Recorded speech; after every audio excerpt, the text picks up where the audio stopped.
the movies made us do it. I almost forgot the name of the show immediately. That's a good start. Me and Matt are back. Hello. And Star Trek Generations last week. What did you? Any final thoughts on Star Trek Generations? I think we kind of summed it up. I think we did. Yeah. Did we mention the? I don't think we mentioned the soundtrack, did we? How it sounds a lot like DS9. It's extremely close to DS9. Yeah. I'd never really noticed before. I think I just forgot. But it really is. It's so close to DS9, and I'm assuming it's the same person. I think it's the same. And he just didn't have much time. Yeah. He was like, well, let's use bits of that and bits of this. It's like let's just use bits of next gen, bits of DS9. It'd be fine. You're already using the uniforms from DS9. You might as well steal the soundtrack as well. Why not?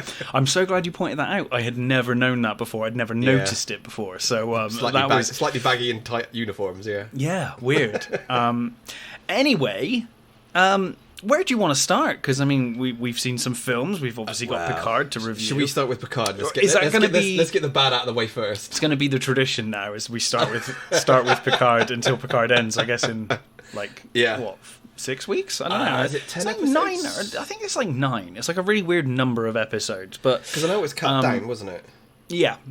So in any case, Picard Episode 3 debuted in the US on Thursday and over here on Friday on Amazon Prime. And 11 episodes. 11. I knew it was a weird number. That's an odd number to go for. Yeah, 11. That's a bit weird.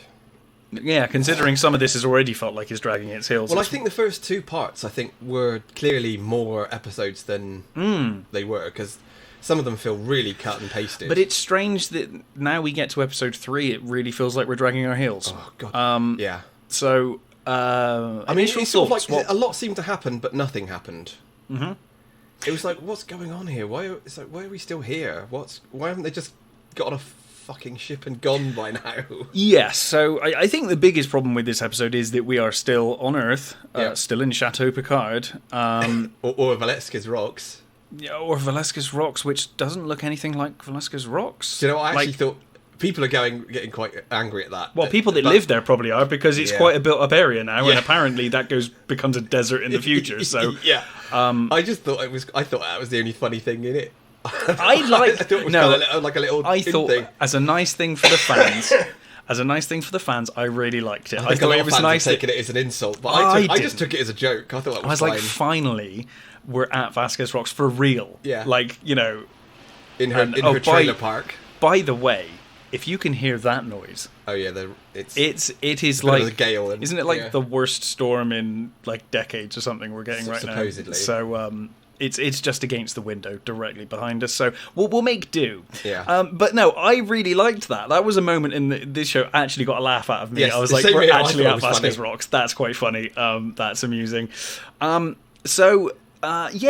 really feels like the show is starting to drag its heels in this episode, and I'm really hoping it picks up now, because now we're finally in space. Yeah. So we start off with a flashback, and again, I think the biggest issue with this show so far, for me, has not really been. There are some plot things that annoy me. There's lots of plot but things the pacing is what annoys me the most in this show. Like, the pace is terrible, and the cuts between time frames and things, it's almost like this one was like, it's like The Witcher again, the first episode of The Witcher, where it's like, why are we cutting around so much, Yeah. And this episode it's really guilty. The Witcher made more sense once you realise what was going on. The Witcher made perfect sense by the end. The narrative doesn't at all. I mean, it was all right. So we open up with what is it, like 17 years ago or something, or 12 years ago? 12 years ago, is it? 12 years ago, and Admiral Picard and Raffi, who I think is his commander. She's wearing yellow, so I'm guessing she's his engineer. She's his engineer. Okay, fair enough. So there, he's just made his plea to go save the Romulans post the attack on Mars. Yeah. So he's gone to the CNC and basically said, we need to go anyway, and we've worked out this plan. We can use synths, and we can use like mothballed starships, take the ships out of mothballs, get them out there with synths, and we can do this. And they're like, nope, synths are banned. Did you not just see what happened on Mars like an hour ago? Obviously we're not doing that. Which Raffi seemed really shocked about, and Picard was like, this is disgusting. But it was like, no dude, like, to be fair, I'm kind of with them on that. Like, at least until we've solved this problem, we should not use any more synths. Okay, let's maybe not, because like they've just destroyed loads of people, loads of equipment. But this was my issue with episode 2 as well, where Picard was trying to make his case that Starfleet should reinstate him and stuff. It's like, no, you were a complete dick yesterday. And like, so many moments in this series so far have been like, well, no, I can't really blame them for this. Like, they're kind of right. The inconsistencies are ridiculous. I mean, let's go with the Raffi one. The Biff Raffi one. So Raffi says to him, "We've got to do whatever we can to rescue these Romulans, Captain. Whatever we can." And the captain says, "Oh, I've just been told. I basically said if we don't do it, I'll resign." And they took my resignation. And she's like, and then she gets a phone call basically, and it tells her she's got to go and thing, and then she completely 180s and goes, "Oh, you just got me fired." Right. It's like, are you fucking serious? So on that, you just said we should do anything we possibly can, except for getting me fired. Yeah, don't get me fired. Yeah, don't get me fired. It's like what? It's like people like doing like posting about charities and things online. It's like, I'm all for it as long as it doesn't affect me or my life in any way. Then we should do all we can except for messing with my life. But on that though, did you not think that, because more than that, I just thought it was really, really strange that she was fired. Like, there's no reason for her to get fired. They didn't tell her. Crew member. For one thing, they didn't tell her she was fired. No, they just said she's got to meet an admiral or something. But surely she would just be like demoted or given a desk or something. You wouldn't just be fired. Stick her on the outpost in the middle of nowhere. Seemed quite extreme. Stick her on an outpost in the neutral zone. That would be nice. You want to be friends with the Romulans? Off you go. So I thought that was really weird. I guess like she knew she wouldn't shut up and wouldn't be able to go there and just be like, okay. Yeah, but I think that's being generous. I know, I'm too generous. You've said this like every episode so far. You've been like, you're being way more generous than I am. So it cuts between that and the current day where he's trying to convince Raffi, now fired from Starfleet and a drunk and a drug user. Yeah. Living that whole thing fell out of place as well. The whole sort of like there she is with her vape. It's it doesn't feel like the future anymore. It feels like today. It's awkward. The main thing they seem to have forgotten is there is no poverty in the Star Trek universe. No, there's no money and there's no poverty. Which was weird to me because she's like, oh, I saw you in your comfy chateau. And, Chateau Picard. I mean, I'm here. That just felt like a real sort of like, I'm gonna like shout at the white man with his privilege from up on high. But like she's like, oh, I'd show you around my shithole, but it's a shithole. To be fair, I thought that looked like quite a nice little place actually. It looked awesome, and B, according to Star Trek, money has no object in the future, and they don't use money. So she's chosen to live that way. Basically, she totally has. I'm guessing if she was Picard's engineer, she's pretty fucking good. You'd imagine they're not going to give Picard a shit engineer, right? Well, and he wouldn't be associated with her. If he's still if at that point he's still in charge of the Enterprise, you don't get posted to the Enterprise if you're a crap engineer, do you? It's a plum job. Yeah, it's pretty good, right? Even if she was fired from Starfleet, there are other organisations she could have gone and been an engineer for. Yeah, absolutely. Of course, she could have gone and joined the Klingons or the Romulans. The Romulans. Yeah, exactly.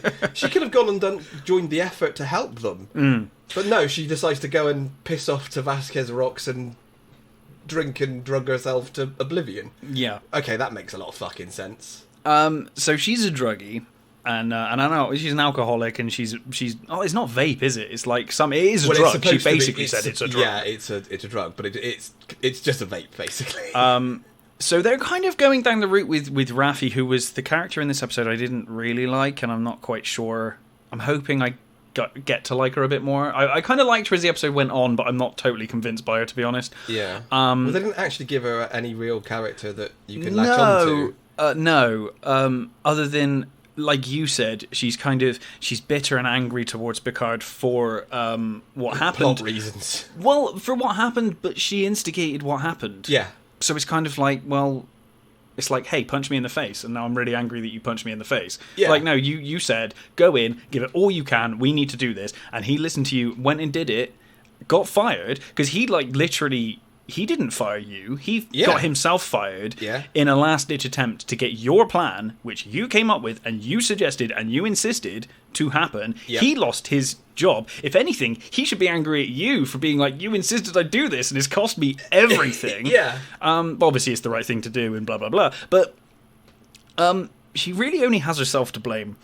And that kind of, as far as character motivation, she just kind of came across like a bit of a twat in this episode, to be honest. I'm hoping as we go along, her character kind of improves. But in any case, she does give him, he's after a pilot and a ship. Yeah, so she gives him the address of Captain Wolverine.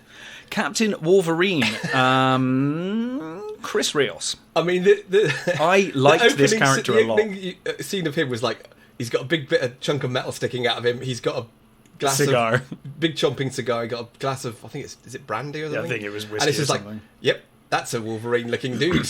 Now, I really like this character. I think he might be one of my favourite characters so far. I love the EMH thing. I think him having different versions of himself. The Irish EMH was like really grating. Well, there's different ones, isn't there? It's not just I didn't pick up on that. My wife pointed out that I thought it was the same one. No. Yeah, my wife said, there's different accents and everything. Well, that's what I didn't understand. That's what it started. I said, why has he suddenly got a fucking Irish accent? An EMH and an ELH. I think an ELH as well. It's the but no, I really liked that. I thought that was really funny, and I'm kind of like, he's one of the more, out of the characters that we've been introduced to so far, I think he's one of the more interesting ones for me. I quite liked him. Yeah, I thought he was fine. Also, I didn't understand how he's got a ship that's just hovering above Earth.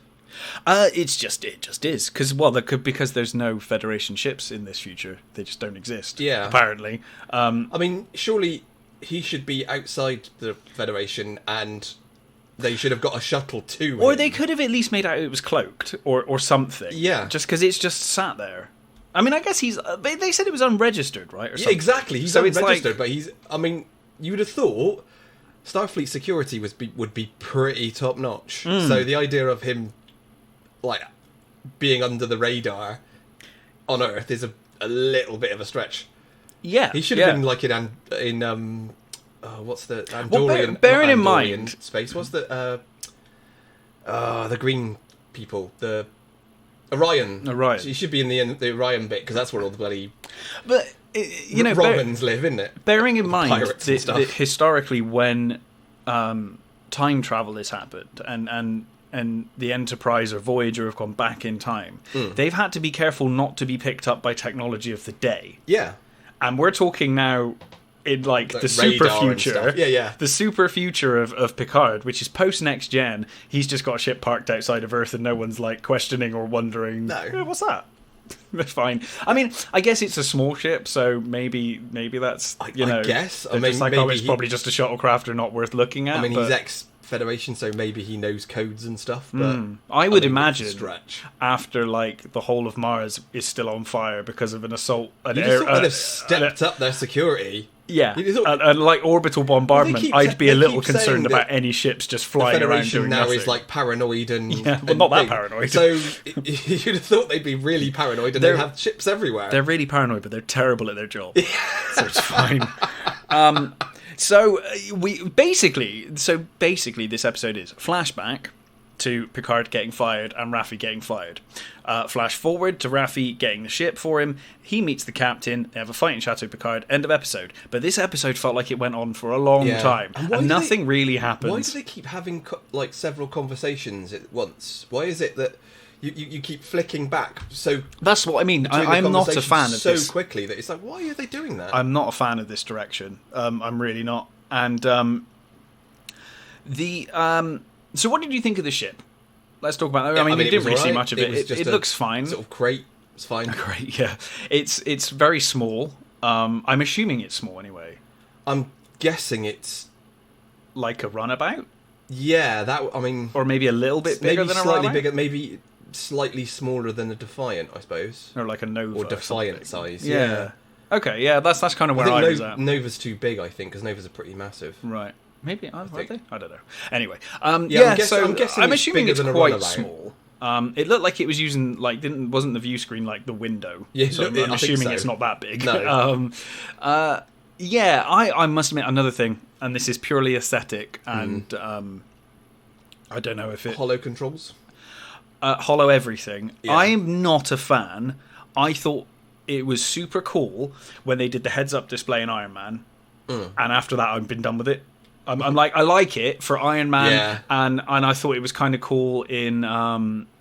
what's the fucking Tom Cruise movie when they predict the future, but they don't predict the future? Dumbass movie. Minority Report. Minority Report. That's the one. I love Minority I Report. don't, but maybe I should rewatch it. Maybe I think it's just a dumb sci-fi movie. It is a dumb sci-fi movie. That's why I quite like it. It's a dumb sci-fi movie that tries to be super clever, and that's what annoys me. It's the pretense of it thinking it's being super intelligent, but it's really fucking not. No. So... I'm not a big fan of that. I just don't think it's like everything's really floaty and nothing has any weight to it or any kind of like... I mean, it kind of... It sells that they've gone further into the future. Yeah. I just like me old cars and I like me...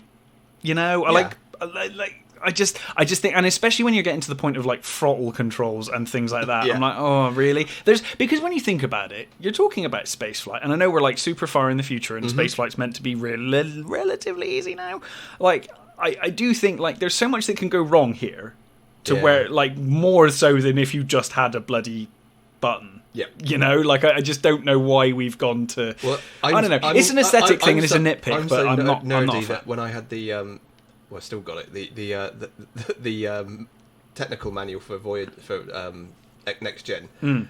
I actually learned how to control the ship. Right. So I can control that ship. The ship you hate. The ship that I hate. Yeah.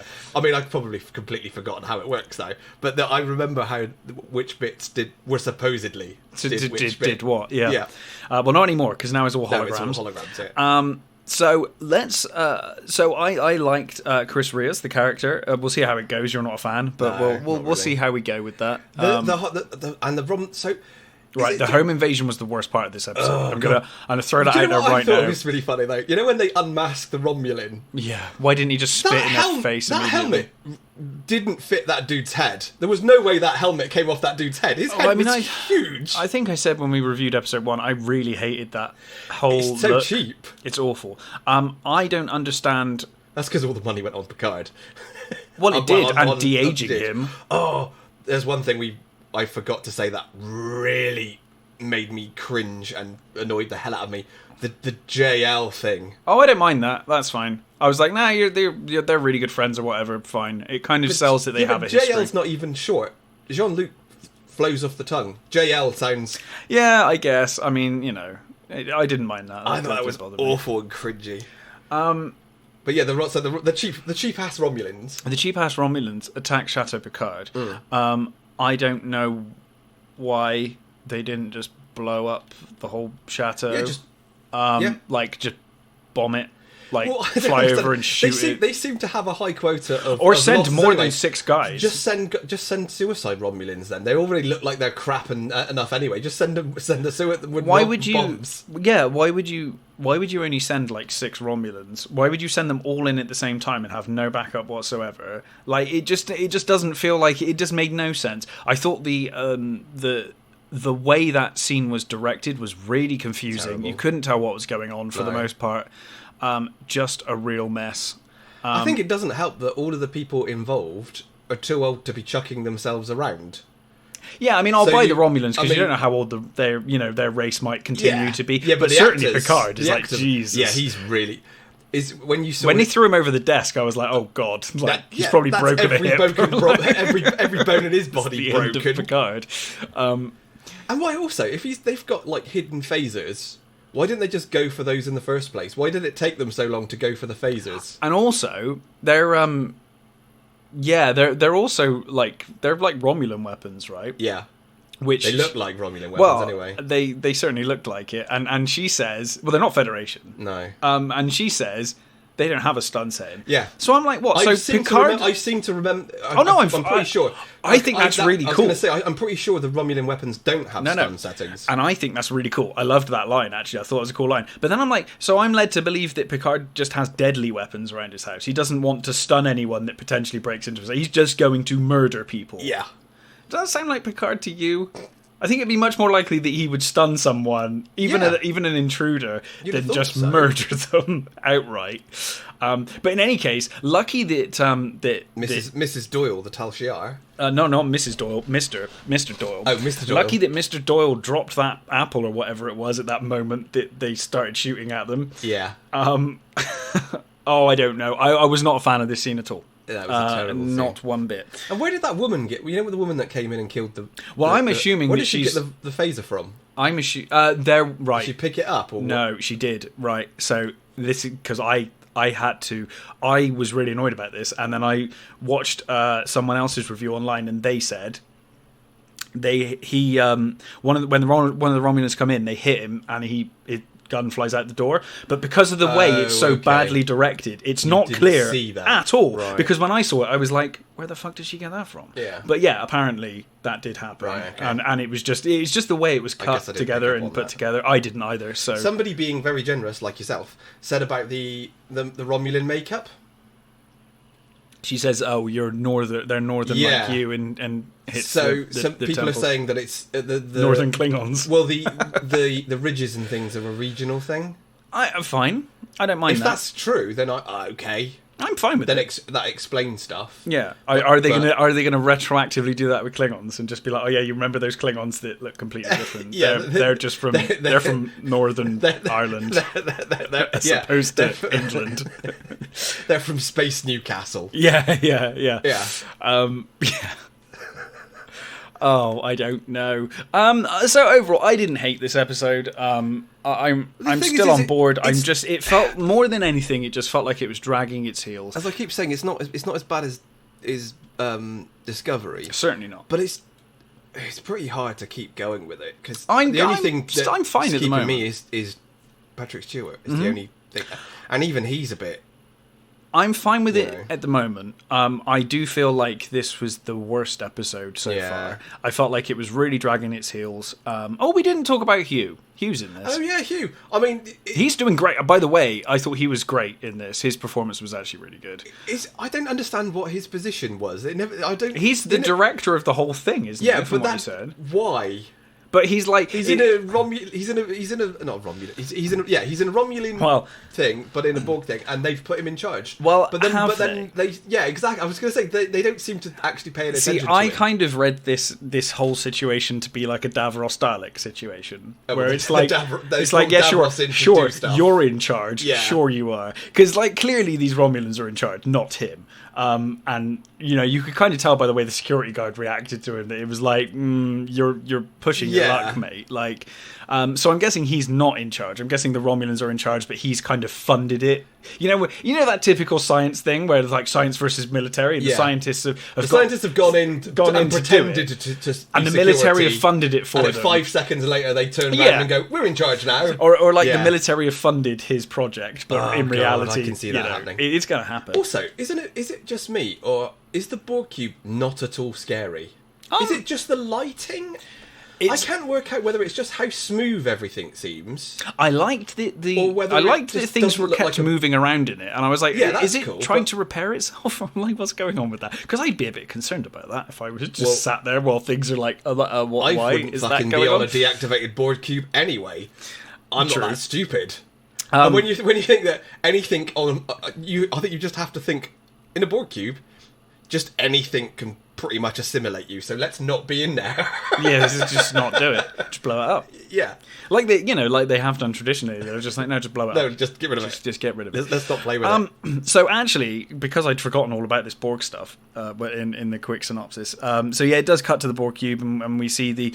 Oh, by the way, that guy, that Romulan guy, he was the worst in this episode. The Twilight guy begins with an N. I've got a Narek or something. I've got a secret. I love you. He was. Oh no, I'm falling in love with it. It's like, oh man, this is like dialogue written by a 12-year-old. I thought he was like kind of annoying in other episodes, but I thought he was at least like acting the part quite well. I felt like his acting just was really phoned in this episode. He's not a bad actor. I've seen. No, he's fine. He's fine. Really. I quite like him as Frankenstein in Penny Dreadful. Mm-hmm. I thought he's pretty good in that, but this is terrible. I don't know whether it's just that I think it just wasn't having a good day or something. I don't know. And what's going on with the Cersei and Jamie stuff? Him and his sister, that was like, okay. She's a bit close. Yeah, that was a bit weird. Also, going back to last week, my complaint about Star Trek Generations, and that I fucking hate them bringing magic into Star Trek, it's all magic which is now. Science. That Romulan's just fortune-telling magic, doing the magics. No, she's not. She's reading the news. Did you... She met her tomorrow. Yeah. That was a clever line, wasn't it? Can you just tell how clever that line is? It was brilliant. I met you tomorrow. And I mean, whatever the bloody hybrid girl's name is, her dialogue was like, someone's idea of what a counsellor should sound like. Right. When she's speaking about the shared mythology and all that sort of stuff. And it's like, oh, God. Yeah, Romulans don't have a word for mythology. Yeah. Even though apparently they do fortune telling and magic and stuff. Yeah. They don't have a word for mythology. However, they came from the Vulcans, and the Vulcans have got shitloads of it. Yeah. I'm a little so I'm a little confused about the whole Borg cube Romulan thing. I'm assuming it's a subset of Romulans that don't like technology or don't like AI. Well, it's supposed to be a hidden section of... Good. Because I'm like, the Romulans can't have been like that way, because they've literally got spaceships. Uh-huh. They've got AI. There's no getting around. The other thing I don't understand is they seem to be saying that the Romulans' technology isn't that good. The remnants of them, anyway, I guess. But when the Tal Shiar lady had the magic device that showed them episodes from what was going on in that girl's life. Yes. That's just basic technology then. That's just, I guess. And the fact that, the Romulans aren't that sophisticated, but their ships run on forced quantum singularities. So that's fine. They're a bit rubbish, the Romulans, aren't they? I'm assuming they've lost a lot of their tech since the supernova. But I don't understand how. They clearly had time to evacuate people. Well, or it's a subset. Like I just don't know. Is there like a Romulan empire out there still? And this is like a group of clarified this is like a separate group. But this is the thing. So a lot of this stuff, I'm kind of like I'm nervous to criticize because they might explain it. By episode 10, if they haven't, or 11, if they haven't, I will be a bit more like, well, that's bullshit. And I guess at the end we can do like let's come back to these threads that they've left so far and see if they do actually sort them out. Overall, I really felt like this episode was dragging its heels. I didn't hate it. There were bits I liked. By the way, I will just say as an offshoot, the older uniforms look better than the current ones. They didn't look very well made, though. I thought the design, though, was far better. That's from the comic, isn't it? Isn't it? Is it? It's from the... whatever that comic I thought called. They were, like, just from... They look like they were from Star Trek Online. I think they were from that comic. The Countdown comic. The Countdown comic. Okay, that would make sense. I'm not overly sure, but that's the But I thought those uniforms looked better than the new ones. They were alright, actually. Yeah, I thought they were better than the current ones. Yeah. But in any case, I felt like this episode was really kind of dragging its heels. I'm glad that we're finally in space. I'm glad we're getting away from Chateau Bloody Picard, which I thought was really cool in the first episode, but now I'm done with it. Although I am a bit worried because it looks like 7 of 9 is back in Chateau Picard in the trailer, doesn't it? Well, where are Riker and Troy? Because they look like they were in a farm. I mean, they could be on a farm somewhere else. I was kind of hoping colony. I was hoping they'd be on Beta Z, but I'm guessing probably not. That would be cool. Yeah, I don't know. It'll be interesting to find out. But I feel like now we've got through what is effectively Have you actually been to Beta Z? I don't think so. Oh, by the way, I checked. I did some research. Oh, yeah. After our talk last week. Yes, the Descent Part 2 is the last time we see Lore, and they dismantle him. Yeah. So that's where Lore is. So they still have him. So he's not destroyed then? I'm pretty sure they dismantled. I think he says he needs to be dismantled. And it's like, okay, but then surely you've still got him around, though. Like, yeah. And he's like friends with Maddox. I wonder if that's going to be the thing. They're going to be like, well, he sent him Lore. Maybe. Because he made friends with Maddox, didn't he? Because he did Supposedly. that. Well, he did that. There was an episode of TNG when he's sending information, his day and all that stuff, isn't there? So that's true. So I wonder if that's the way. That would be good. They need to mention Laura. They can't just ignore that. No, that's like such a big plot hole right now. It's like there was another one. Well, there's another two. I actually, didn't remember, but somebody pointed out to me that I think Data is the 7th android. The 7th. Didn't the rest of the other ones didn't work? Right. B4 didn't quite work. Laura was perfect, but psychotic, which is why they got rid of emotion. Which is why they made Data. Yeah. And then there's a later one, his mother, isn't there? Yes. Although I guess they're like, witness protection. We won't tell anyone about her. Where she is, yeah, because she doesn't actually know. She doesn't know that she's an android either. Didn't they imply that she was probably just sort of die of old age at some point? I think they sort of, she was programmed to die of old age. They said she was programmed to basically live out a life and then die. Which would be fucking scary when they go to cremate her. Well, I was going to say, Jesus Christ! Just imagine if someone finds her. That would be an awesome way of learning about the. Well, maybe they will do that. If they did that, I'd be really on board. So I'm assuming in the next episode we might actually see Maddox finally. I think more than anything, my takeaway from this episode is I'm glad we're finally in bloody space. I really hope we can't. Can we really go this entire show without seeing a Federation starship? I mean, I know we saw those horrible tug things, but I want to see like a proper and in holograms and stuff. But I want to see a proper ship. I just thought so. Like I would have just thought. From the trailer, we've got Romulan. That's this next episode, isn't it? We've got the old Warbird. Mm. But I just feel like even in that shot, even in that shot above Earth, it's like why didn't you just have a couple of ships in the background, in the distance somewhere? Just out there. It seems really weird, but I guess we'll find out. I'm hoping that the pace picks up significantly now because it really feels like this episode in particular felt like it really dragged its heels. I think the Rivendell Romulans get introduced next episode as well. Yes, the long Elrond of Romulus. Yeah, Elrond of Romulus.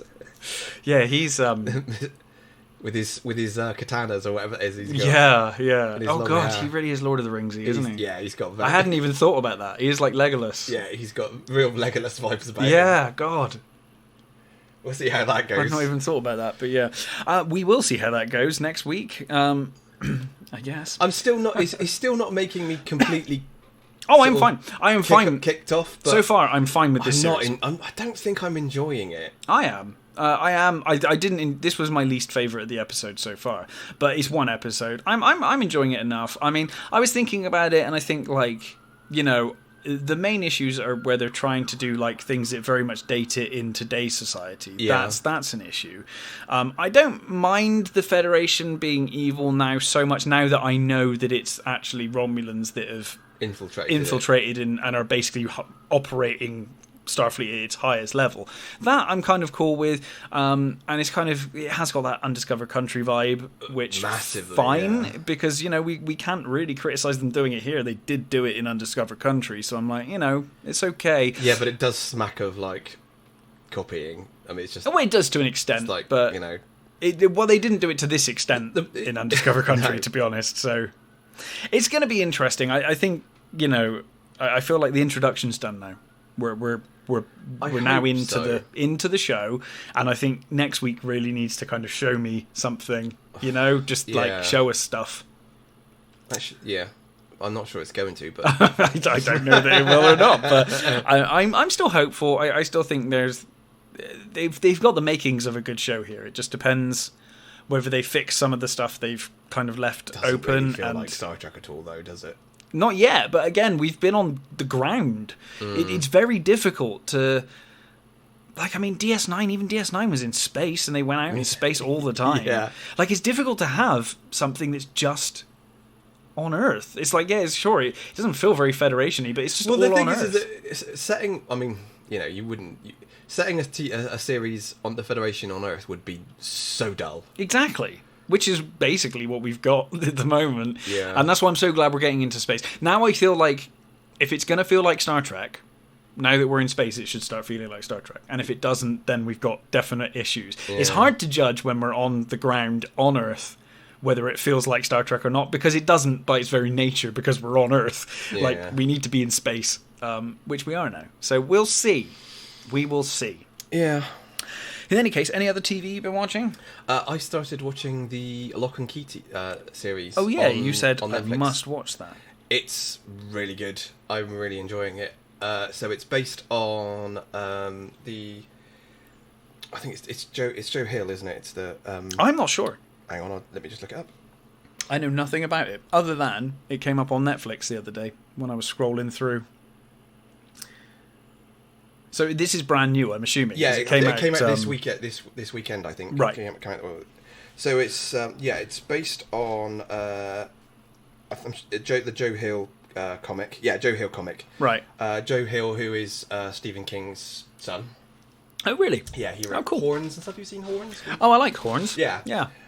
So it's basically about a bunch of it's about a family. So there's 3 kids, and it's not spoilers to say that basically their father has died or something's happened to their father. Okay. And they've moved away from their home in Seattle and they've gone to live in their dad's ancestral home. Oh, right. Which is this massive sprawling mansion called, I think it's called Key House. Right. In is it Maryland? Basically, like America. Poland. Edgar Allan Poe land. That's okay, right. I thought you said Poland there. I was Poland. Like, what? Maryland in Poland. Poe country. Poe country, yes.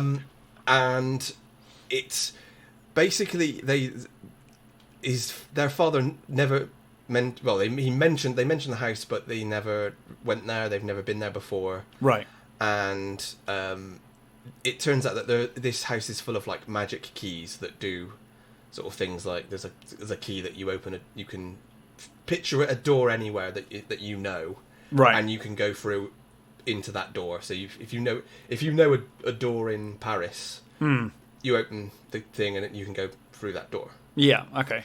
And there's a code that allows you to enter into people's minds and stuff. And right, it's probably not selling it greatly. But no, it sounds interesting. It's really good. The 3 main actors, kid actors, the youngest one is absolutely brilliant. He's really funny, and he acts like a proper kid. He's inquisitive. He's a little stupid because he's a kid. Sure. But he's not that stupid. He's actually he has really clever ideas. He makes kid decisions, let's say. Okay, well that's fine. Like there's a brilliant scene where he's leaving a trap for somebody, and he goes to see this there's a kid that works on the sort of estate cleaning it, and he's a little sort of slow, the kid, and he says to him, if you want to set a trap, what would you do? He went, I can help you with that, and he gives him a bear trap.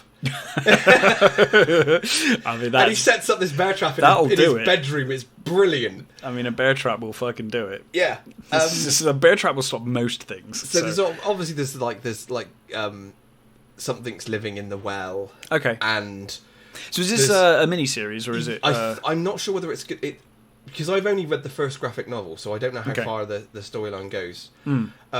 But from what I've seen so far, I've seen 7 episodes, and I think it's 10 episodes. Okay. Oh wow, you've been blitzing this one. We've really blitzed it yesterday. Yeah. Which is the sign of a good show. Yeah, they've changed a lot. They've moved things around, and they I don't want to say sanitized, but it's a lot less bloody and a lot less gory. The graphic novel is really brutal. Right. There are some seriously brutal stuff in that first one. They've definitely toned it down. But it's really good. It's the dialogue's well written. None of the kids make me want to, rip my hair out and. That helps. I mean, kid actors do have one of two ways. Yeah, they're all really, really good. Dialogue's great. It's well acted, and except for the and the plot's intriguing. So there's different keys. Yes. That have different magical abilities or powers. Right. Yeah. Okay. And and they don't know presumably what they do, until they get them and learn. Yeah, the keys whisper to them. Okay. The kids hear the keys, and they whisper to them, and they sort of find them in various places hidden in the house, sort of thing. right. And that sounds interesting. Then they sort of have to figure out what they do. I think each key has like the I don't know what they actually call the end of a key, the bit that you hold. Yes. I'm sure there's a word for it. The hilt of the hilt of the key. Yeah. I don't know. Whatever it is you call it. I'm sure there's a word for it, and I can't think of it off the top of my head. No. Whatever that is, there's usually that tells you sort of whatever it is, Yale. It's got that. Yeah. It's got like the head key has a head, literally has a head in it with segments on it. Okay. And there's a mirror key that has like two faces on it and stuff like that. Okay. So that you can sort of guess what they do, but you don't really know what they do until they use do them. Something they figure out how it is they go. I squeed like a fanboy when Tom Savini turns up. Nice. Is Tom Savini doing the effects for it? I don't know.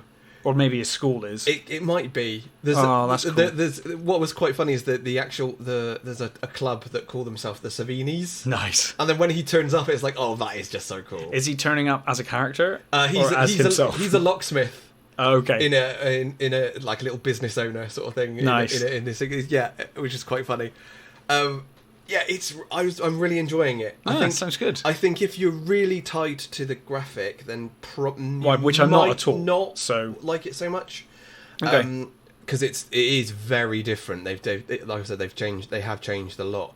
But for it's really good. I'm really enjoying it. Okay. So that's something good. Yeah. Going on at the moment. It's made me very happy. So on to films. Assuming you're done with TV. Yep. Yeah, I think cool. so. I've not watched any new TV, just old stuff. Yeah, same here. I've been rewatching. I did actually. One of the worst things that after we watched Picard. Yes. Or Generations.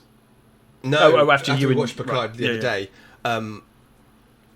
We sort of switched it off, and on the Sci-Fi Channel they had the DS9 episode where Dax finds out that she has a hidden personality, a hidden host, and it's like, God, this just shows up how much DS9 was. It shows how much this is not Picard is not Star Trek. Yeah, DS9 had some really great. That's I like that episode. It's a really good episode. Oh, I think my favorite DS9 episode is still the one when they trick the Romulans into joining the war. Yeah, it's probably the best episode. That one. Mainly because of the actor who plays Sisko. I forget his name. Avery Brooks. Avery Brooks, yeah. His performance in that episode is brilliant. Unbelievable. I think the good thing in that is that you can really see him struggling with his choices. His morality, everything. Yeah, so good. So good. That's difficult. I think a lot of those episodes in that season are so good. The episode where they find Martok. Oh yes, when Martok's a prisoner. Yeah, they're doing the fight to the death thing. That is great. Awesome. Really I mean that show really picked up. It kind of started off well, and then it kind of lost me for like a season or so, and then it really picks up and becomes when it gets too heavily into the Bajoran mythology stuff, it begins to tail off a little, and it begins to be a bit, this is dragging. But as soon as they started bringing in the as soon as Worf turns up, really, isn't it? It's like. When Worf turns you could tell they kind of felt like they needed to add something. Yeah. And they did, because Worf and then the Defiant and then that kind of, I mean, you could argue that they kind of made it less Star Trek-y, but... Well, it wasn't very Star Trek-y. I mean, Roddenberry hated it, right? Yeah. No, he never wanted the military stuff at all. No. But then it has historically been some of the best Trek. So, what can you do? Yeah. So anyway, on to films, and I guess we'll get to yours, because yours is a current film. I've been catching up with films I haven't seen yet, or have now seen, hadn't seen last week, and I caught The Prodigy finally on Netflix. The Prodigy? It's the child that has like disturbing behavior and maybe possessed or maybe something or other. Directed by Nicholas McCarthy and starring Jackson Robert Scott, who I don't know if I've seen him in anything else. He plays the kid in this, and he is amazing. He's really good as this possessed kid. And Taylor Schilling is his mum. And so basically, this film is kind of like Child's Play, but without the doll. Oh, okay. Effectively. So basically, like, the movie... Well, it's not really a spoiler. The movie opens pretty much with this killer getting killed at the same time that the... like a serial killer is getting shot by police at the same time that this kid is being born. and basically he inhabits the child. But the real kid's maybe in there, maybe not. But they make out that this serial killer is like super smart. So even once they figured out that he's in the kid, they can't tell whether the real kid's in there as well, or whether it's just this guy kind of has taken complete control. Right. It's kind of, it doesn't reinvent the genre. It's nothing new. It kind of reminds me a lot of those kind of 90s evil child movies that there was quite a lot of in the 90s. But no, do you know what? It's really good fun. Certainly Jackson Robert Scott, superb as the child. He's the young kid in Lock and Key. Oh, well, there you go. He's the youngest kid he's brilliant. The one that you were just saying was brilliant. He's really good. Well, he's also brilliant. I was just looking him up, yeah. He's also brilliant in The Prodigy from 2019. So there you go. He plays Brody Locke in that. He's really good. What are the odds of that?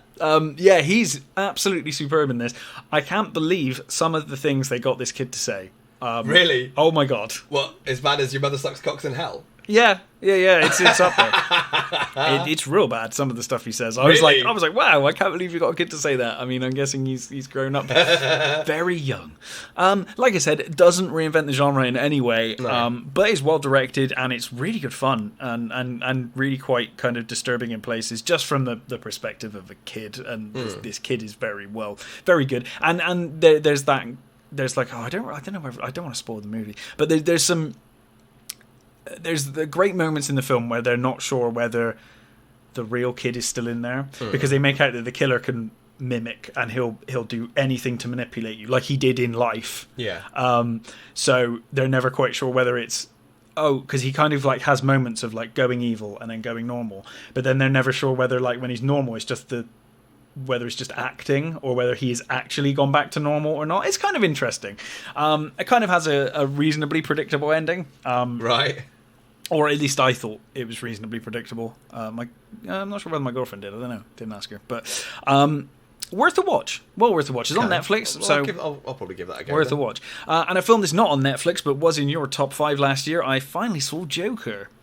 Ah, good. Yes, directed by Todd Phillips. What did you think? I didn't want this film, but it's really good. I didn't want a Joker movie without Batman. Didn't see the point. Wasn't wowed by the trailers. No, neither of us were. We were both like, well, it looks all right. Yeah. But you know what? This film's great. It's the thing about this, the biggest thing about this movie is it's so well made. It's amazingly well made. Every performance is fantastic. It's got Scorsese written all over it. I know he was only like an executive producer or something, but Todd Phillips is obviously a massive Scorsese fan and was like, I want to make a Scorsese film. Yeah. I think sometimes that was the problem for me. That it felt too much like Taxi Driver. I mean, Joaquin Phoenix is amazing as Arthur Fleck. I thought he was great. Yeah. I think his descent into madness was quite believable in the film. Yeah. He obviously had issues to begin with. But you kind of rooted for him quite a lot, more than I expected. I think for the majority, well, not the majority, for at least half of it, he's quite a sympathetic character. He is. It does turn until he does stuff that you think, oh, okay, now it does turn. I mean, certainly the bit on the train, I was like, good. Yeah. It's like, I know you just did a bad thing, but they were dickheads. But certainly later on, it starts going too far. But I think the thing is it's another one of those ones where you're actually, it's very similar to the movie I'm going to talk about in a bit. Yeah. You're not sure how much is real. Yes. How much of it is he just telling bullshit? Spoilers, but I didn't guess until right towards the end that his girlfriend was made up. Oh, really? I didn't pick that up. As soon as he started seeing her, I was thinking, oh, this is not real. It's one of those things where I think it kind of shows that normally I would have picked up on that straight away. And I think it just shows that I was just enjoying the film that much that I didn't kind of notice that detail. But no, I genuinely thought it was great. I think Joaquin Phoenix, an amazing performance. He always kind of puts in a great performance, but this was tremendous.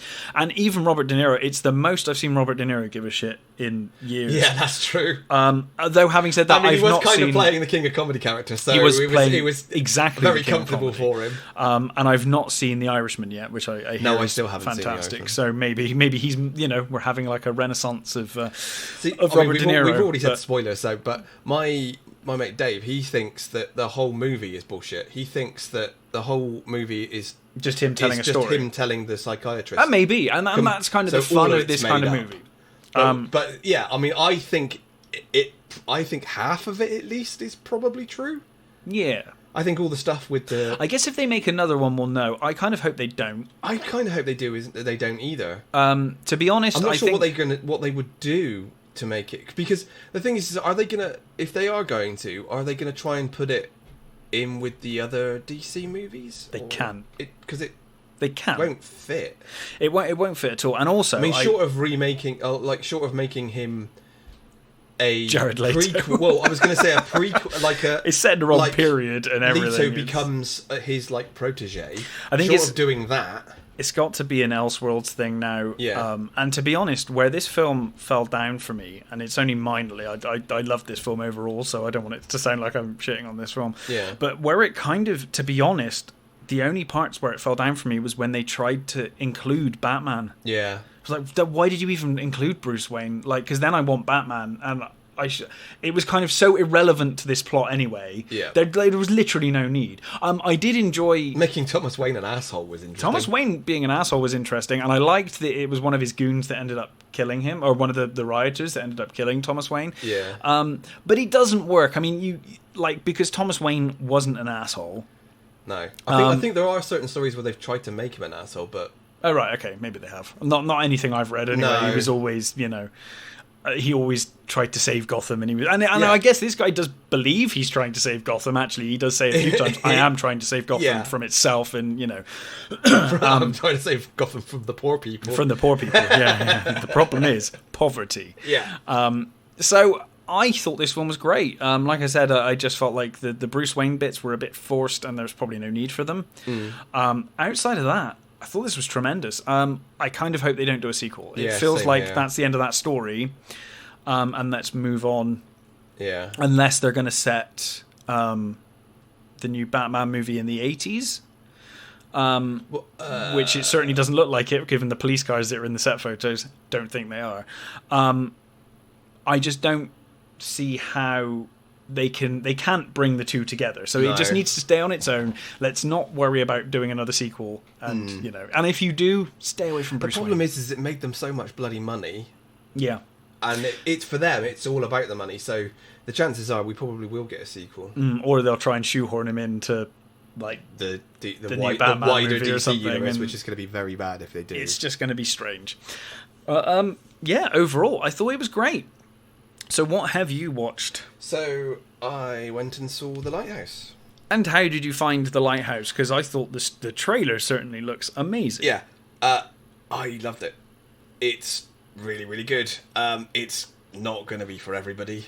No, at all. No. I mean, even from the trailer, I think you can safely say that it's not going to be for everybody. It's director Robert Eggers. So if you've seen The Witch, which I know you have, by the way, I think won film of the year that year. Yeah, exactly. It was on my film of the year that year, and this isn't Witch good, but it is really good. Okay. So it's basically Willem Dafoe and Rob Pattinson, and they play. Speaking of Batman, yeah. So they basically play these two lighthouse keepers in, I think it's sort of either late 1800s or early 1900s. So it's sort of turn of that century, that sort of thing. Yeah. And they're basically at the very beginning. You see them turn up at the lighthouse. They're dropped off sort of on the ship, and it's all black and white. Which was one thing that was really interesting when I went to see it, which I don't think I've ever seen before. So when we were sat there, and when you're sat in the cinema and they play the trailers, and then the side curtains pull back, yes, and you get the full screen sort of come out. This didn't do that. It did the opposite. The curtains moved in. Right. So it was in square ratio. Oh yeah. The old. It's in the old, yeah. The old so ratio, it was like, wow, 4:3. that's interesting. I don't think I've ever been in a cinema where they've done that before. And it's black and white, and when they're so it's presumably is it filmed as if it was made in that period? Is that the idea? Like it's like an early 1900s film, or I mean the picture quality looked far too good to be. I was going to say no, it's not. It's not really. I wouldn't say it's filmed. Just a stylistic choice. Like that. I think I think they've just. I think it just, if anything, it adds to the dream quality of it. Right. Because there's a lot of very sort of they come in the on the fog and sort of thing, and the when they're dropped off, you see they're sort of carrying their kit, and they pass the others going the other, because they're supposed to be there for 4 weeks, and I think they swap them out, and it's basically a really isolated lighthouse in the middle of the ocean sort of thing on this island, so it's away from the mainland. Yeah, as a lot are. Yeah. And there's this the very beginning that they've just dropped it. They've got to the lighthouse, and they stand there and they're looking directly at you, right, for like an uncomfortable amount of time, and it just looks like they're staring at you, and you're thinking, this is weird. It kind of looks like like the old pictures you see of like lighthouse people. And just sort of like 19th century portraits. Yeah, it just looks like they're just stood there, sort of almost with their kit. They're just staring out at you, and you're like, this is weird. And then it sort of the camera moves, and you see that they're actually watching the ship leave, go away. Right. Sort of thing. And basically, it's them sort of there for supposedly 4 weeks, and you. So they're just manning the lighthouse. Yes, they're manning the lighthouse. So Willem Dafoe has obviously been doing this for years, and he's the experienced lighthouse keeper. And Patterson, this is his first sort of time doing it, and clearly they've got like secrets and stuff, and he's there. Obviously, he's there for a reason, and Dafoe tells him what his duties are. Basically, he's there to clear up and look after the generator sort of thing. Right. And no, you don't go to the light. No one, only I go up to the light. Right. And Dafoe goes up to the light sort of at night, and sort of like you're not quite sure what he does. I mean, I don't want to give anything away, so you see him do with like talking to the light and stuff. And doing it. It's like he's not clean. That's like weird. What's going on here? And it does have there is a lot of sort of dream bits and sort of sequences where he sees sort of mermaids and things, and but you're not quite sure what's real and what's not. Sure. And you're not sure whether if anything is real at all, or and they basically over the period of this sort of 4 weeks that they're he's literally just, you see him doing his duty. It's actually for a movie that it's another one of those, a lot happens but nothing happens. Sure. Because you're just watching him doing his duties, like digging coal, filling up the boiler with coal, and cleaning the brass, and like having like conversations at tea time with them, which was like really weird sort of conversations, and like Willem Dafoe is this old salty dog. He is absolutely stunning. Wow. There's a scene near the end where I don't, like I said, I don't want to give anything away, but there's one particular scene at the end where something's happening to him, as it were, and I don't want to get, but what's happening to him? He's giving this sort of speech while something's happening to him, and you're like, how is he doing that? This is amazing. Wow, it's so good. He is absolutely. I mean, Patterson is great as well. Don't get me wrong. I'm not taking anything from Patterson, but Dafoe is absolute genius in this movie. He's so good. I mean, Dafoe always puts in a great performance anyway. But so wow. There are some seriously unhinged and disturbing visions in this. Which like I said, if you've seen The Witch, Eggers is a very visual. Yes. Director, and it's really fucking good, really good. The cinematography is fantastic. The acting is great. It's just a really, really good it's almost sort of Cthulhu style movie. It's got that. Well, it's supposedly it's based on a Poe, Edgar Allan Poe unfinished story. I think. If I remember rightly. So it's like his last, maybe his last story. Right. And no one's actually sure whether it was unfinished or whether he left it. Or whether he just left it. Yeah. Okay. But it's full of great disturbing images. It's a real sort of head fuck stuff. It's a really good movie, and I highly recommend it. Well, I will definitely be checking that out as soon as I can. Yeah. It looks. I mean, at the moment it's only at the Watershed. I don't know whether the mainstream cinemas are going to get it in. No, I'm guessing probably not. But that's fine, because that just means it will come out on DVD faster. Yeah. So, which is fine by me. Looking forward to that. It looks absolutely fantastic. So that's The Lighthouse. And I guess selected theatres only. Yeah. So you might have to look around for that one. Yeah. Anything else? I guess we should probably mention Kirk Douglas. We should. 103. 180 or something. Yeah, the dude is just 103. I mean, and considering like he'd been ill for a long time. I mean, in the 90s he had a big stroke. Well, that's what pretty much ended his career, wasn't it? I mean, I know he's turned up in a couple of things here and there, but that pretty much was he kind of stopped in the 90s for the longest time. I actually looked it up. Yeah, so 1916 he was born. Yeah, I mean that's just insane. You think how much of the world has changed in his time, like how much change he's seen. Well, he served in the Navy in the Second World War, so he's been around. We just think in terms of technology, in terms of everything. Yeah, well, he's like over 100 years. Yeah. It's crazy. Absolutely, he's seen pretty much the birth of almost all modern technology. Yeah.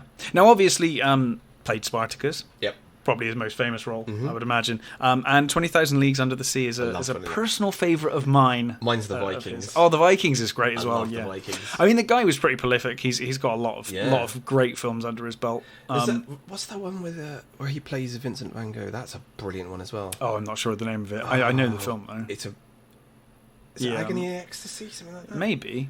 It's a really great movie. His performance in that is stunning. Yeah. Absolutely amazing actor, and obviously his son's done pretty well as well, and they're all doing well. Absolutely. It's a real shame, but I mean the guy did live to a terrific age. He's 103. I mean, very few people live that long, no, so it's not like he didn't have a fantastically wonderful life. Yeah, absolutely. So what a career. Yeah. Have you seen any trailers lately? I might have done. Tell me. Have I seen any trailers lately? Have you seen the trailer for the Jesus Rolls? No.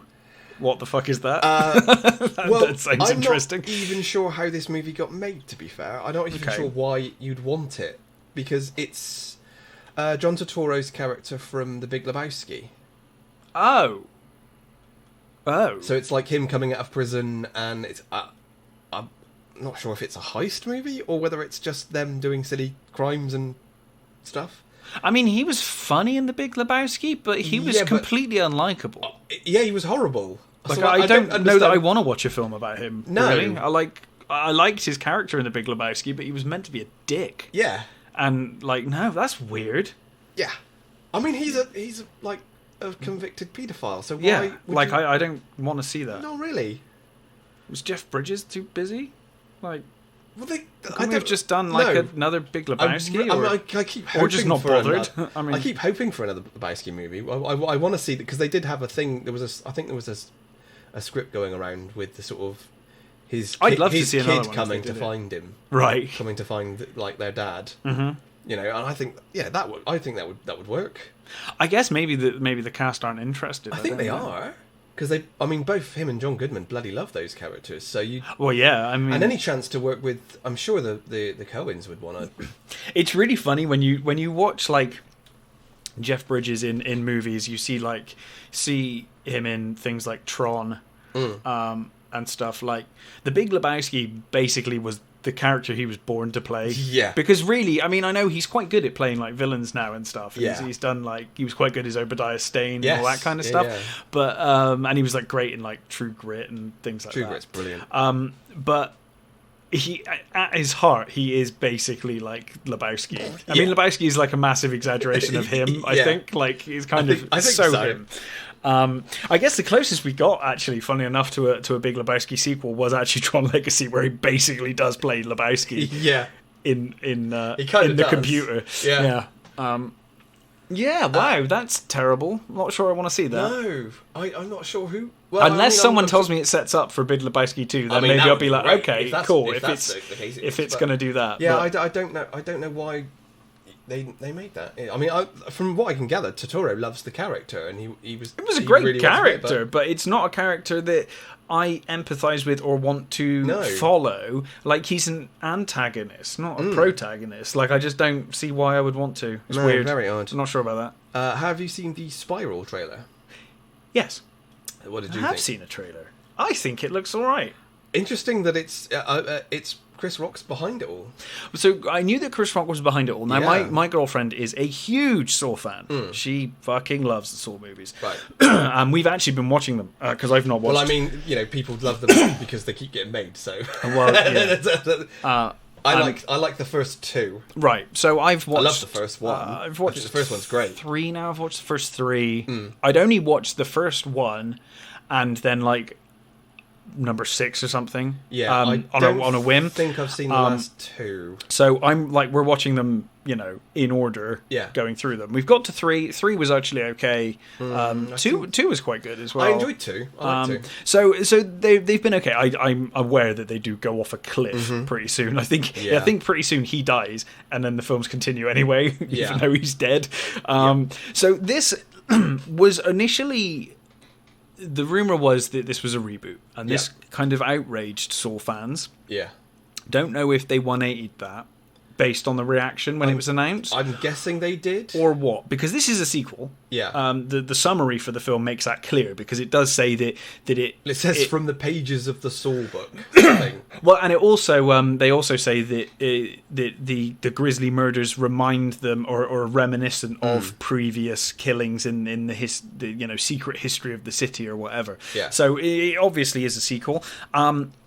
Chris Rock looks like he's actually putting in a reasonably good performance here. Yeah. And it'll be interesting to see him play a serious character. I mean, I know obviously going to be kind of wisecracking at first, like he is in the police car in the trailer. But when things go south, apparently he's a huge Saw fan. Yeah. So I think people have probably judged this a little harshly because it's Chris Rock. But when you think, all right, he might be a comedian and stuff, but if he's a huge fan of this series, he's gonna do it justice. You know, he's gonna want to do it justice at least. And I thought the trailer actually looked quite good. It sort of lulls you into a false sense of security with the opening, and then it kind of. I'm kind of hoping the movie does that, where it kind of starts like a procedural kind of comedic buddy cop movie, and then goes real dark. Well, I think that's the other thing. I think I think there is a history of comedians doing really dark, great roles. Yeah, absolutely. I mean, look at Robin Williams. Jim Carrey's done a few. Yeah. I mean, So there's there are some really good examples of fucking 1 Hour Photo is just one of the most disturbing films. I mean, disturbing and just he is so good in that. What was the one with Al Pacino? That was quite a good one as well, where he was playing the killer in that. Oh, I'm not. It's not as good as 1 Hour Photo, but it's really good. Yeah, 1 Hour Photo was disturbing as hell. Yeah, he's creepy as fuck in that. Really creepy in that movie. And then obviously you got Jim Carrey, who I think makes a much better straight man than he ever did a comedian. Yeah. When you used to watch stuff like Eternal Sunshine and things like that, he's absolutely amazing. Yeah, and I think Adam Sandler as well, when he plays. Yeah, when he decides to do something. When he actually plays straight, can play it really bloody well. I mean, not enough people have seen Reign Over Me. I think that's a really great movie. It is a great movie, absolutely. So yeah, I mean, I'm kind of looking forward to it actually as a sort of a throwaway movie. Yeah, I don't think it's going to be the biggest thing ever, but I think I'm willing to give it a go. Yeah, I mean, I'm hoping to have seen all of the Saw movies by the time it comes out. I think we probably will have. I was going to say, I'm not sure you need to. No, but we're watching through them, so it kind of makes sense to do them in order. I'm guessing it's a soft reboot in that you don't have to have watched any of the others. But I thought it looked good. I thought the trailer looked strong, surprisingly strong, actually. Did you see the... So there's quite a few sort of Super Bowl trailers that were a bit... Oh, actually, yes. The Super Bowl happened. There's lots of like Fast and Furious stuff, which is like, it's like, well, it's more of the same, so... Yeah. If you like Fast and Furious movies... There you go. I'm fine. I mean, a lot of people do. That's it. I think, I personally, they don't do anything for me, but I'm glad they exist. Yeah, absolutely. So, The Invisible Man, do you know what, though? even though that first trailer gave too much away, but I actually think it might be not a bad movie. I hope it's a good movie. It just doesn't look anything like The Invisible Man, aside from the fact that it does have an Invisible Man. So I can't fault them for that. Yeah. Quiet Place 2 had... Yeah, looks fine. Looks like a fine trailer. I mean, I thought Quiet Place was a little overrated. I liked it. See, the thing is, I think it was all right. I thought it was good. I was talking to a friend about this, and he hates it because he can't see past all the silly stuff in it. There is a lot of silly stuff in it. That's the biggest problem with it. And I think for me, all of it's good. I think the good outweighed that. I kind of just went with it. Yeah, even though there's, it's like, well, that doesn't make sense. That doesn't make sense. No. Yeah, but it was one of my. I think for me, what made that movie was, I think it was the cinema experience. The silent cinema. Yeah. The actual when I the only other time I've ever seen that in a cinema. Which was that? Which it was such an experience and something I will never forget, but I never want to see it ever again because it's too upsetting. The bit in $1 Million Baby when she falls on the chair. Oh God! Right. So the cinema was laughing and going along with this female Rocky story. Yeah. And when that happened, I have never been in a cinema that was so quiet. No. From that moment till the end of the film. Yeah. Complete That's silence. Understandable. There was like yeah, and then silence, and it was the weirdest thing being in a cinema packed with no one making a noise. Yeah. Not a single person. I reckon there must have been so many people with like half-eaten boxes of popcorn that they just had to leave and then eat later on. Just like, God. That was the thing when I went to see The Quiet Place. So like for the first 10 minutes, you could hear everybody eating and drinking. And then they realised very quickly. And then after that, it was just deadly silent, the whole thing. And then literally, when we were leaving, there were people like with full boxes of popcorn leaving just the like, cinema. I've come to the wrong movie. movie. No one had eaten or drank anything the whole movie, and they just kept it in their laps, which was fantastic. So awkward. And I think it was just such a great experience that I think that enhanced the movie. I think for me, yeah, sure. So I kind of looked past the dumb stuff, but it was. All the performances are good in it. Oh, they're fantastic, and the performances look like they're really good in this one. Yeah, so I'm kind of hopeful for this one. We'll see. It's fine. It looks like we're going to get some sort of some flashbacks and stuff as well. So it looks like it starts with the opening, doesn't it, of the event? Unless that was just for the trailer. Invasion, I guess it's sort of thing. We had like the WandaVision sort of stuff, and which is more Marvel stuff. Yeah, okay. They do their Marvel stuff. I did quite like seeing Wanda in the traditional outfit. Traditional outfit was quite cool. I quite like that. Second season of Altered Carbon. Yeah, I really need to get through the first season of Altered Carbon. People haven't seen Altered Carbon. Oh, have you not? I started. Do you know? I really struggled to get into it. I just found. Because the protagonist is not a nice person. No. And I found it very difficult to give a flying fuck about him or anything that was going on. Yeah. But I did recently start watching it again, and I'm actually really enjoying it. I'm kind of like halfway through. Yeah, you kind of have to go with it. You have to... Once you get through the first couple of episodes... Yeah. He does become a bit more kind of like, okay. Yeah. But at first, I kind of watched the first episode or so, and it was just after Blade Runner 2049. And I was like, they're trying so hard to be Blade Runner, but it's not kind of working. And the guy's a complete dick. But now, I'm like, no, if you push through, I'm actually really looking forward to the sequel. The thing I like is Anthony Mackie's playing the character. Yeah, which I think he's going to do terrific. It's just going to be brilliant. I really like Anthony Mackie. I think he's a really good actor. Incidentally, while we're talking about Villeneuve... he has been talking about the possibility of him going back to the Blade Runner universe. Yes, I know, and I'm doing a separate story. Doing Fine. He said maybe a detective noir story set in that world, and I was like, that guy, take my money. Here you go. Like honestly, we were both of us so apprehensive about Blade Runner 2049. I was cautiously optimistic, but I was very concerned. Yeah. It was only after you said watch Arrival that I was like, okay, this guy can't be trusted. Yeah. And 2049 is one of those rare moments where a sequel to a film, especially a sequel so far removed, like 30 years or something removed from the original, maybe more. That film, I now can't think of Blade Runner without 2049. They're in the same breath for me, and I never thought that would happen with Blade Runner. One of my favourite films of all time. Your favourite film of all time. Yeah. And I never thought that sequel... I thought it would be competent. Yeah. I didn't think it would blow me away like it did. I think it was always going to be visually visuals down. But there was always the risk it was going to be an action movie, or it was going to be like... Yeah, well, they were going to take too much away from the original. And they didn't.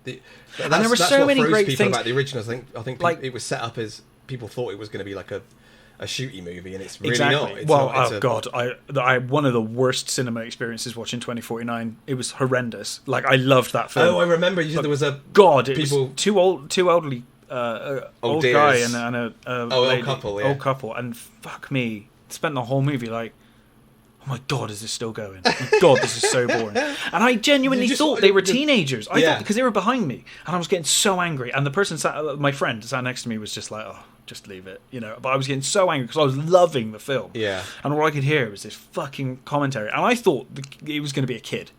And we got up to leave, and it was like this old guy, and I was like, how is it someone of your age behaving like that? And also, it's your own fucking fault. Yeah. Like, did you not watch Blade Runner? Do some research. Like, if you watch Blade Runner, like, you know what you're getting yourself in for. Well, I mean, we didn't, I suppose. We didn't know they were going to do it as well as that. So. Sure, but if you didn't like Blade Runner and then you went in expecting an action movie, but then saw that it was like Blade Runner, you'd be like, well, that's my own fault. Yeah. Because, you know.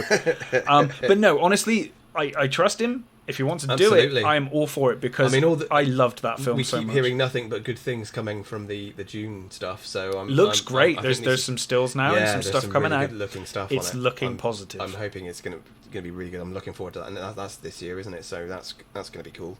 Yeah, hopefully we'll get a trailer for that soon. I hope so. Yeah. What else was there? Black Widow, which was meh. I actually do want to watch the Black Widow one. I think it looks like a good film, even though it's like, well, you've already killed her, so it's a bit annoying that you know. Well, apparently there was another Bond trailer. I've not seen it though. Yes, I've seen it. It's more of the same. Yeah, it doesn't do anything for me. But then none of the Daniel Craig. No, so I quite liked Daniel Craig's tenure. I think he's so. He's done some good movies. I'm sure there was a horror movie that I'd seen another horror one that I'd seen that I thought looked quite promising, but I can't remember off the bloody top of my head what it was. I can't say I've seen any horror trailers yet. I know I think we might have a poster now for Halloween Kills. That looks kind of cool. I mean, it's going to be more of the same, obviously. Yeah. I'm down with it. I'm not sure about that. I'm fine with it. I mean, they've said they're making 2 more, and then that's the end, and then they'll reboot it, obviously. But it's the end. Yeah. And then we'll wait another 5 years before they reboot it again. It's weird. Like, Halloween and Michael Myers is becoming fucking Godzilla. Like, where they just keep making sequels that only relate to the first film. And they're like, ignore all the other sequels. This sequel is only the first film. They did that with Godzilla all the time. The whole Millennium series is like, ignore every other movie. I have wondered if, a lot of more mainstream movies are going to start doing that. Like... What, repairing the damage they've done? Especially stuff like Star Wars. I wonder if they're going to just go, those last 3 Star Wars movies don't exist. Here are some new ones. Maybe. I think Disney's pride will be too big for them to swallow. I reckon maybe give it like a decade before they do that, or like 20 years, and then I'll be like, okay, now it's been long enough, we'll then do it. But of course, by then it'll be too late because all the actors won't be around and they won't be able to do it. Yeah. One that we must talk about. Go on. That's it. Like, I've just found that bit. That reminds me. Go on. So remember recently the whole director of Doctor Strange 2 basically walked away. Like citing creative differences, sort of like the usual sort of like. Oh, that's just reminded me of something else that happened. He wanted to make a horror movie basically, and I think Disney didn't want it to be that horror-y. So the news is, they've been in talks with Sam Raimi. Nice. Get Bruce Campbell in there. If you want, comedy horror. If you want comedy, I think he can definitely. He would do some real weird shit as well. I'd love to see him like do funny horror, and it doesn't have to be that graphic. No. So that is the perfect bloody choice to do that movie. He would be amazing. I thought you were going to tell me bad news. This is good news. This is really good news. This, I mean, at the moment, let's not forget, he did a great job with Spider-Man for the most part. Yeah, absolutely. Like, those first two, especially the second one. is great. Really good. Yeah, he kind of started this whole.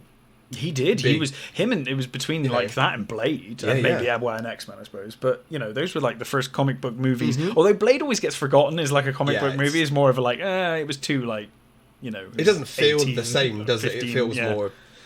Like a horror movie sort of action. Yeah, Sam Raimi's a great choice. Sam Raimi is going to be. I mean, at the moment it's only talks, so it might not happen. But if it does, I think that's perfect choice to direct. Speaking of changes, and I've got no details because I'd forgotten that this happened. I read it the other day and then promptly forgot because it's bullshit news. Okay. Just hope that I don't think it's going to happen now. I just don't think it will.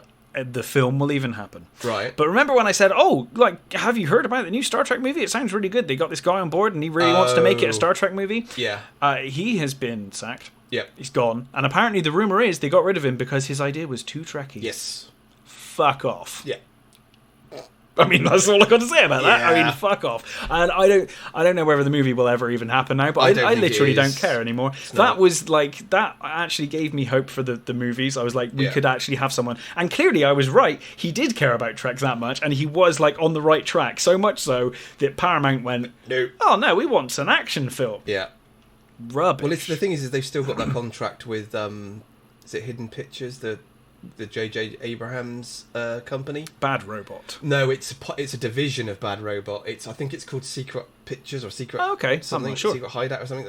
I can't remember what it is, but they're the ones that got the Star Trek contract. Oh. So they've still got that contract. So they I guess they still have to do stuff within their universe. Remit. Right. Fair enough. I guess wait for that to end. Which is why we're not going to get a decent Star Trek movie. But there's still Beyond was alright. There's still a persistent rumor that Paramount's going to sell it to, I can't remember which bloody company it is. It's really annoying me. I can't remember. But the rumor is they're going to buy it and they're going to give it to Seth MacFarlane to do. They're like, just give it to the guy who made the Orville. That was great. That's basically. But then the Orville's proper Trek. So if they don't want Trek, I guess if they sell it to him, it doesn't matter, does it? Exactly, I suppose they're like, fuck it, they're selling it to another company, then. Oh, do you know, I never thought I would... I can't remember whether it's... I never thought I'd see the day where I would say the perfect person to helm a Star Trek movie is Seth MacFarlane. But my God, Orville is so good. Yeah. It's like, it's perfect. It's perfect. If you change the ships and just change the uniforms, it's basically Trek. Yeah, it's with a little more humour. Well, the humour got less as well. Yeah. Like it started off very humorous, and then they did tone it down. They did tone it down. I still haven't seen the last season. No, neither have I. But but I will. I'll get round. I will get round to it. Don't you worry. Yeah, but yeah. Oh, by the way, TV. I started rewatching Battlestar Galactica.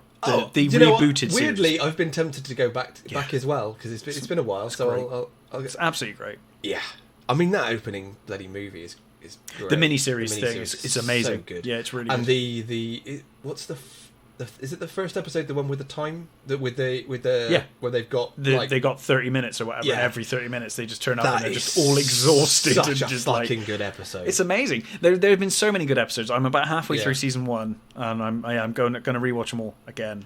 I think some of the... Because that's what started that, was like, I just fancy watching the pilot. This is ripping off. I just wanted to watch the pilot, the miniseries. I was like, I'll just watch the miniseries. Yeah. And as soon as I finished the miniseries, I was like, no, I'm going to watch the whole thing. Yeah. I'm going to have to watch the whole thing again. I actually, when they first brought out, I was not on board. I thought it was going to be awful. Was not, and I kind of watched it, wasn't too impressed, and didn't, and went, and then when the series was running, I caught an episode like season one of this like either the end of season 1 or beginning of season 2, and I was like, actually, I think I should probably go back and maybe I should and start again and give it another chance.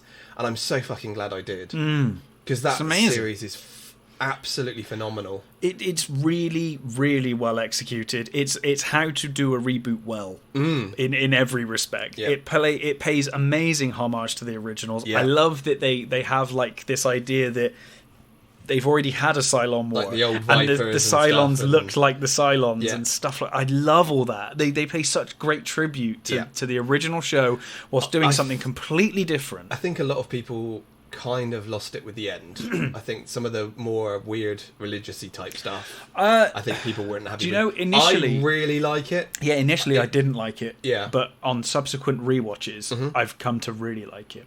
Because religion is throughout that entire series. From the start. It's not like they suddenly like do a Star Trek Generations where like magic now. Yeah. Like they were going with the religious aspect from the very beginning. Yep. And the belief thing was like a huge thing running through the whole series. So I've no issue with it. No. It did put me off at first, that ending. But no, I love it now. Yeah, I do. I think it's a great ending. It's heartbreaking ending. Yeah. When the dam are building the house and stuff. And, Yeah. it's all sad and, Starbucks gone. And It's really sad when they sort of fire it into the sun. It's like, oh no.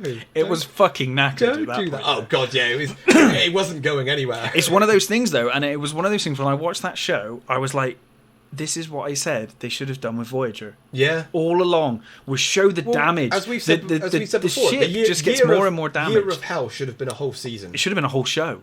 Yeah. The whole show should have been them just scraping by, and that's what I love about Battlestar. Yeah. Every battle, they added damage to that model, the ship more but and they more. added damage and they kept it. Yeah. Every episode, you saw the damage, and the damage continued on the external shots of the ship. Yeah. Amazing. I loved it. And it's like Absolutely. they keep losing ships as well. It's like by the end, the Armada's like, I can't remember how many ships, but it's not bloody many, is it? Well, they gain that extra Battlestar in the middle, don't Yes, they? And the then, Pegasus. The Pegasus, and then they lose that. I mean, Razor. What a fucking episode that is. That is one of the best of the I think that's standalones. probably my favourite episode. That's a Razor. mini-series thing, isn't it? Yeah. It was like a pilot. It was like a movie kind of thing. That's incredible because that tells the whole other side of the story, doesn't it? And really, really good. Yeah, I mean the contrast between the crews is amazing when they turn up and the way they treat when they treat the their number 6. I always remember that, and I'm really looking forward to the episode because I haven't got there yet. But it's after all of that when they do the rescue from New Caprica. When they jump the ship into high orbit and just have it like falling, falling through the atmosphere. That's incredible. And my god, the all episode, along the watchtower as well. Yeah. Like, do you know it took me ages to get that? I was like, I know that, I know it, but I just can't. It kept like it's working really its way around bugging my me. brain. It was It's like really I know this bugging me bloody for tune. ages. It's really annoying me. Yeah. And then it's like, oh my god, it's that. It's all along the and watchtower. and It's once like, you hear it, that you're is like, it was amazing. obviously that, but I just couldn't. My brain couldn't comprehend it. Probably my favourite version of All Along the Watchtower It's a now really as well. good version, It's really good. really The Bear good. McQuarrie version, isn't it? The episode where they kill Callie as well. My god, that episode is so heartbreaking. God, yeah. I mean, he's like, I honestly didn't think they were going to do it. It's like, no, they're not going to do that to Callie. They can't do that to Callie. And it's like, no, yep, there she goes. Bye. And people like Gator as well, like you hate him, but by the end you're like, oh god, actually, like, the guy's just really messed up. Yeah. And just like, and he was just scared and just everybody like, has a reason for what they do. Yeah, no one totally. is just like a plot convenience. No, everyone has full yeah. fleshed out characters. Everyone has their faults and issues. No one's perfect. Everyone makes mistakes during the show. Gator. That's this when he sings. Yeah, that is so heartbreaking. It is. It really is. Because you're like, this guy's a dick. Yeah. By the time they're on New Caprica, you're like, this guy is fucking guy. I can't wait for him to die. And then when they get to that point in the show, you're like, oh, actually, like, he was just a scared dude, and he was just kind of, such a great show, fantastic, and the mystery over who Cylons are, and such a great twist to decide I think it was. I mean, I think I guessed sort of half of them, and others were like, oh, okay, I didn't see that. I didn't expect Ty. No, although in hindsight it made sense. Makes because sense. he hates them more than any, so it kind of makes sense. It makes perfect sense, but it was like, nah, Ty's not going to be one. That's just weird. It's like, but like others, like the what's his face, the engineer and stuff is like, that's right, and Ty's wife, fine. I guessed her immediately. That was like, you're obviously a Cylon. Oh god, what a fucking show that is! Great show, and I am really, really thoroughly enjoying watching it through. Yeah, I think I might have watch to go a few more later on. Might have to go back. Yeah, really, it's well worth a watch. I mean, let's face it, almost every sci-fi show in the last couple of years has tried to rip it off. Yeah, and I mean, it's difficult, isn't it? I mean, I guess a lot of shows, certainly aesthetically, they have. Well, you know a reboot's coming, don't you? I've heard. Yeah, which I'll try not to shit on it immediately. The people that are doing it went to what's his name, the guy who did it, and said, "Look, this is what we're doing. We're not trying to take away from yours. We're doing our own." And thing. he apparently came away happy. So he's got nothing to prove, though. No. He can just sit back and just be like, "Yeah, absolutely, don't care." Yeah, I mean. In some ways, it's probably good for him if it's bad, because he's like, I did the good one. Yeah. I mean, I think that was one of the big problems for me when it came out, was that I so loved the original. Yeah, I did. Series, and I still do. And it's not a great series if you look. It's still fun, now, though. It's still fun, but I really love that series, and it's different when you're a kid watching something. I think so. That's definitely. It's not like watching it now. You're right, and I can watch it and enjoy it now as an adult. Yes. In the same way that I can watch and enjoy Buck Rogers now as an adult. Yeah, because you turn off your adult brain, don't you? You turn off your adult brain. I guess you just run on the nostalgia. Although that's a conversation for another time, because when I own both seasons of Buck Rogers upstairs. Yeah, and when you rewatch the first couple of episodes of Buck Rogers, it's dark as fuck. Oh, it's really dark. Yeah, because you forget how cheesy it gets by the end. But shit, he's like going to see the sort of. Is he going to find his wife's grave or something? He goes to find, or just goes back to his home, doesn't he, or something? Yeah. And he's just full of fucking mutated people from the nuclear apocalypse, and there's loads of swearing and stuff in it. Yeah. And it's all like, wow, I don't remember this. And then all of a sudden it becomes disco crazy. Yeah, it's like okay, it's really weird. Yeah, I mean they messed that show up anyway. That I think it's weird because season 2 is clearly the ropier season by far. It's way more ropey than the first season. But you get Hawk, so it kind of evens out. Where you're like, this show's way worse now, but I have Hawk, who is awesome. So, Yeah, well, I mean, the history of that's quite an interesting one. I go look that stuff up. But nearly killed Doctor Who over here. Yeah, when that show pretty much because ITV it was on the same. It was on. Yeah, they put it on at the same time. They put it on to rival it, and it Bastards. People really loved it. I mean, I certainly. I still love it. And I still think that the I don't care how cheesy it fucking looks. Yeah.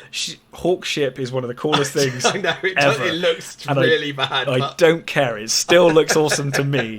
Although they had a very Battlestar feel. The fighters they had were very. Yeah, well, they were stolen. I think some of the stuff was stolen from. It's like kit bashed. Yeah. Yeah. So not surprised. I do. I love the Starfighters and that. I love those designs. Amazing. They're great. Yeah. Yeah, I mean, people keep talking about rebooting that as well. You can't reboot that. And stuff. Come on, I think. Well, I mean, all those sort of Buck Rogers, Flash Gordon stuff. I think they're all going to get rebooted soonish. Anyway, Flash Gordon's gone through a number. So's Buck Rogers actually. Hasn't he, thinking about it. Because Buck Rogers, the series that we're referring to, wasn't the first one, was it? No, there's the old black and white serials. Yeah, so which I remember like watching as a kid on like during the summer holidays. They'd show them sort of like in the mornings. Yeah. So I remember watching those. They were. But yeah, I mean, well, whatever will be, will be. I don't mind reboots, as we just said. Battlestar, perfect example. It's a really good one, yeah. Anyway, I think we're ending the show just on a massive. We've just gone off course, and we're just going to, end around on a positive reboot of Battlestar Galactica, and So I don't know what we're going to do next week. Maybe we'll watch another movie, or maybe we'll talk films. I guess we'll see what comes up. I'm hopefully going to see Parasite this week. Ooh, because that's. I mean, I love the director anyway. Yeah. It literally from everything I've read online, it would have been film of the year last year had I seen it. Yeah. Because from what I hear, it's incredible. Yeah, it looks really good. And I mean, last night on Film 4 is showing Korean movies. They showed Train to Busan last night. I love that film. And I think they're showing that film. And by the way, I used to love zombies in the 90s, and then I got very zombied out. It's the reason I haven't watched Walking Dead. It's the reason I haven't watched a lot of stuff. Probably the best zombie movie in the last 20 years. That film, honestly. As someone going in as someone who was bored of zombies and just couldn't be arsed, I love Train to Busan. Bloody great. It's such a great movie.